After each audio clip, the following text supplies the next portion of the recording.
real educators who are living this work. When I think about the greatness that is happening every day in schools all over the world, I feel compelled to do a small part in helping others understand the many facets of the work we do. We hope our listeners will be able to gain an inside look as we pull back the curtain. Welcome back.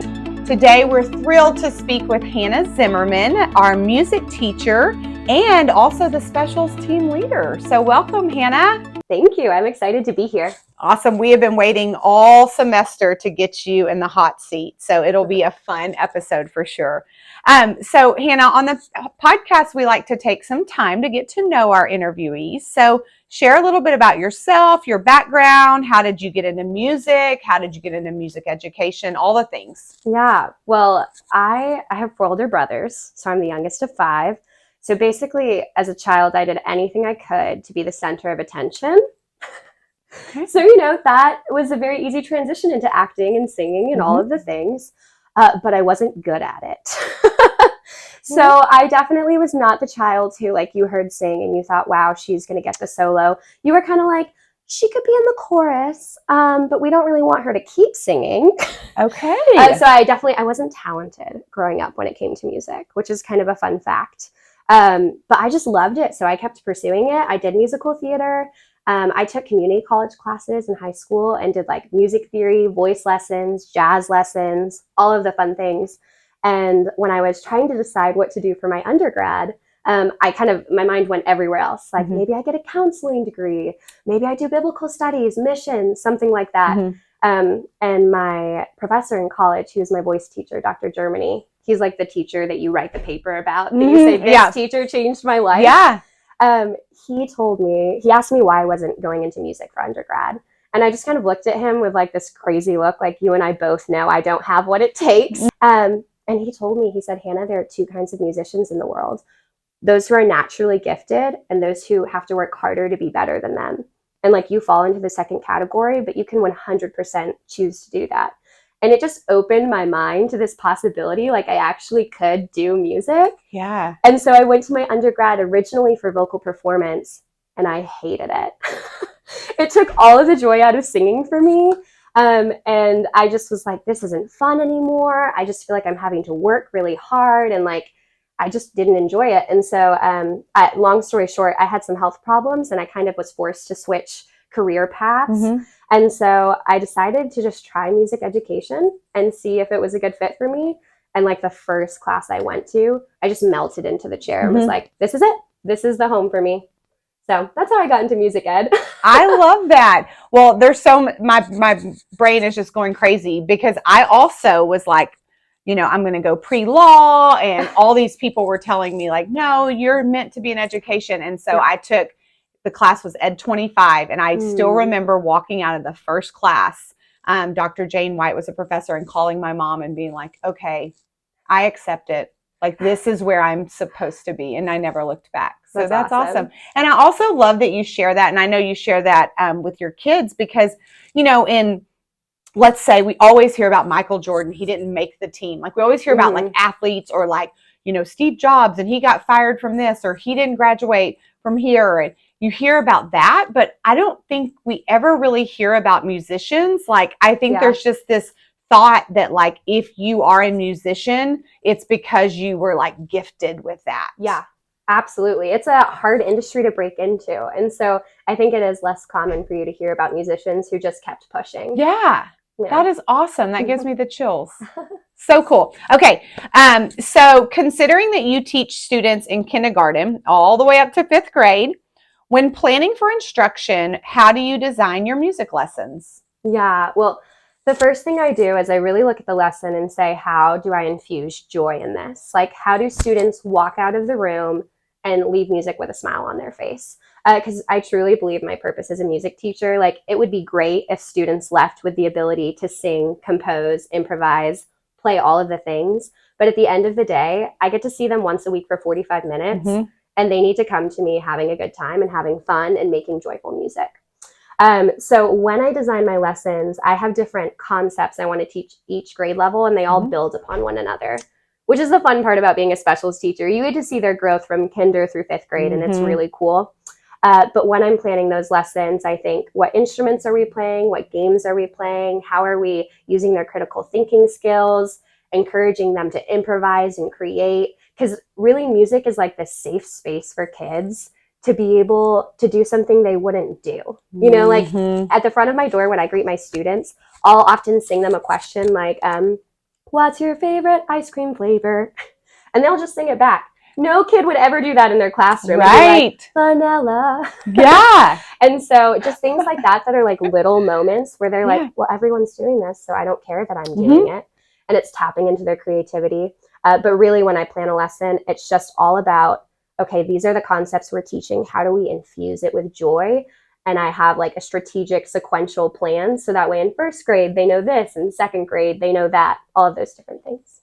I love it. And, you know, when you were talking about that, music is a vulnerable content, like art or like writing. I used to tell my students when they would start having that self-talk of like, I'm not a writer, I'm not a good writer. And it's like, I would tell them there really is no right or wrong answer in writing. It's the best subject because there's really no right or wrong answer. Yeah. And that's kind of how art and music is, right? Like, it's not like math where it's like, okay, the answer is B. It's like, okay, well, why don't you make the answer, you know? Absolutely. And that's so cool. But a lot of kids, even starting in elementary school, they struggle with that idea of like putting themselves out there. And what if it's not right? Yes.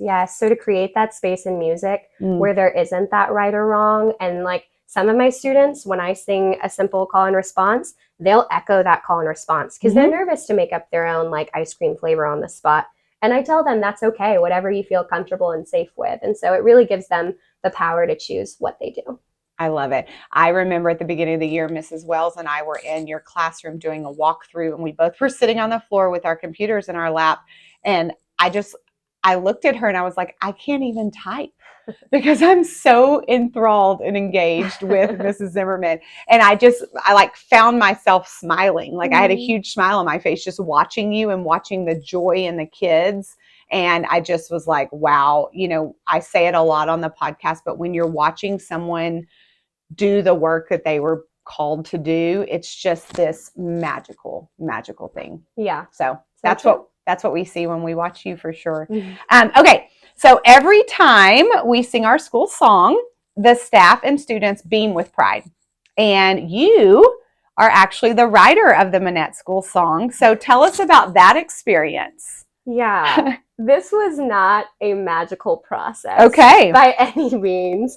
It took me a long time to write the Minett School song. What I started with was whenever a school has like maybe an unusual spelling, I always think that the school name should be spelled out in the song, just because it really drills this like knowledge for the kids of how to spell their school name. I love that.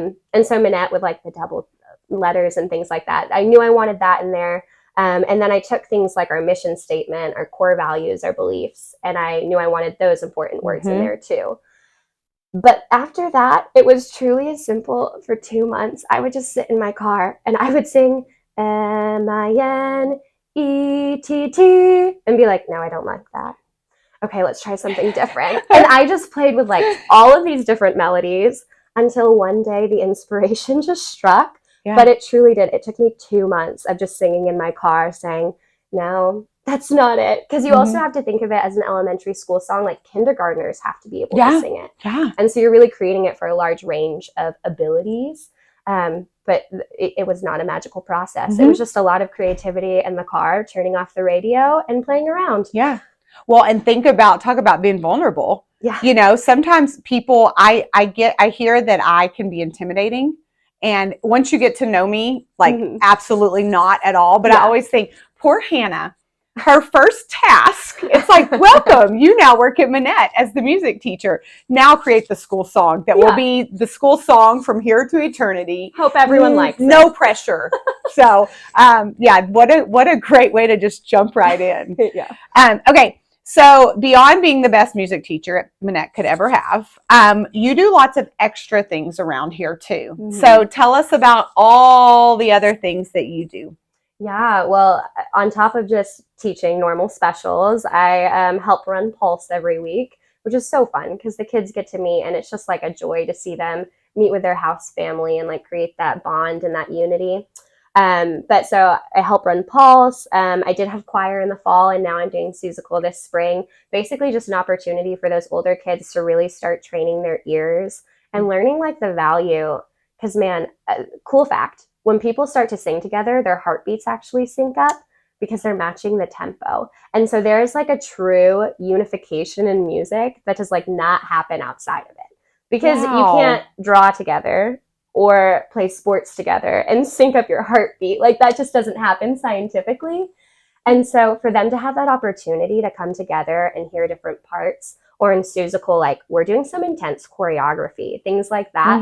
It's just really giving them a chance to see like, is this my lane? Is this what I love to do and want to keep doing in the future?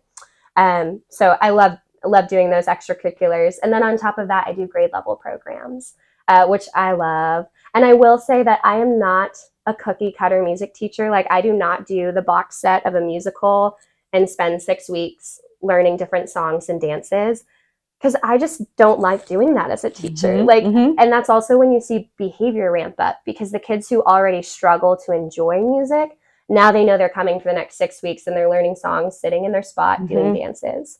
And it's just, I don't think it's a lot of fun. And so what I'll do is I'll actually take like in 2nd grade, we did a snowman program, and they were learning half note and they were learning do. And so I took songs that reinforced those concepts, but then we could also add games to them. We could add instruments to them. And then they were excited because they came through the door and they were like, are we singing snowman races in 3 parts today? Yeah. Just things like that. And right now I'm working on the 1st grade program, and we're doing the exact same thing. It's going to be a spring theme, but we're taking songs that they're learning in music and then saying, how can we truly individualize these and make these our own? So that way when they come, they're still learning the concepts that I need them to learn as their music teacher, but like there's so much joy and excitement infused because they're going to get to share it with their parents.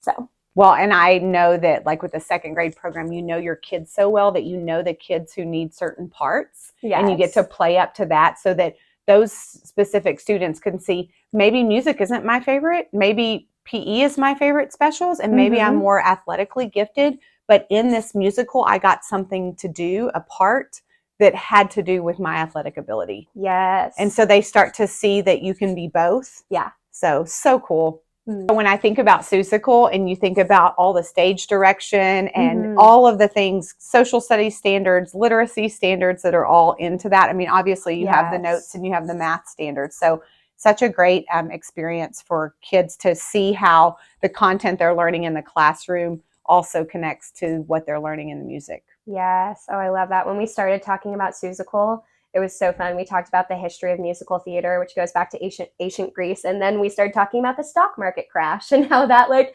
impacted the Great Depression, impacted theater. And it's just so cool. They all intertwine. And when kids make those real world connections, it's like these fireworks going off in their brain of like, wait, music is not just music. Yeah, it's all over. Yes. Well, that's awesome. And you mentioned Pulse. And for our listeners, Pulse is our Friday morning assembly where we gather the whole school, K-5, all of the staff, just to celebrate the week, to celebrate learning. And, you know, we went back and forth with the name of our assembly, and we landed on Pulse because of such our connection to the heart. Start with the heart, rise with the mind. And, you know, when you're all together, us being the pulse of the school, but now it even has a deeper meaning with the whole idea. We need to teach kids that when you sing in unison, your heartbeats start to go together. That is so cool. Okay, so for some of our families who may not know, share which musical instruments you play. Yeah, well, I definitely specialized in voice since I went to college for vocal performance. So I had to give a senior recital that was like 40 minutes long, sing French, German, Italian, all of the things. Yeah, it's quite an intense process. And then I do play piano and ukulele, but my specialty is definitely vocal.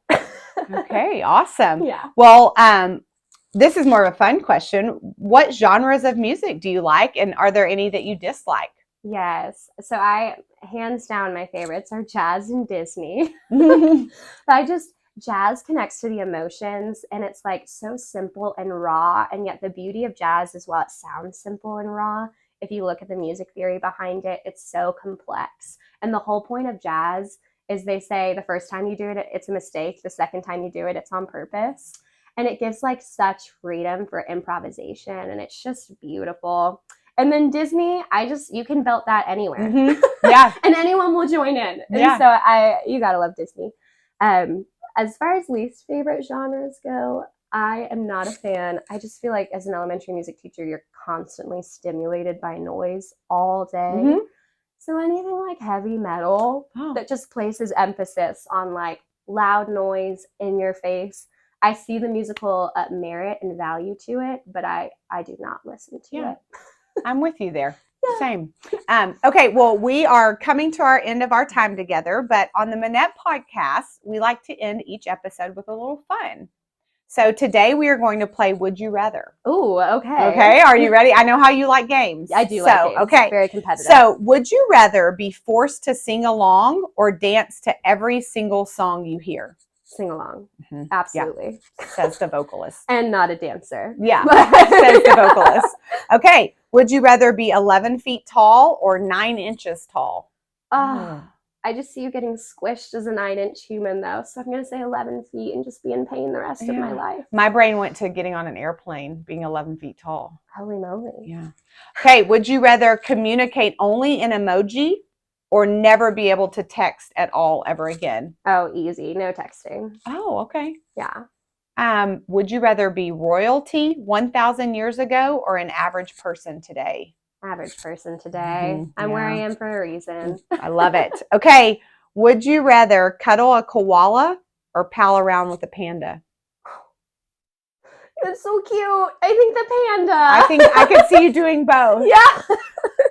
So cute. Awesome. Well, you made it. Yay. You brought, I think, this, I probably learned the most on this episode than I've learned on all of the other episodes. And you're going to have to make sure when this goes live that you get it somehow to that music professor. Yeah, I will. They would love to hear that. Okay, awesome. Well, thank you, Mrs. Zimmerman. Oh, thank you guys. This was such a blast.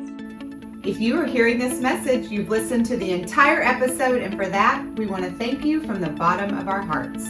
We hope you enjoyed this new episode, and if you did, please leave us a like on YouTube and be sure to hit subscribe. Don't forget to follow us on Instagram, Twitter, and Facebook.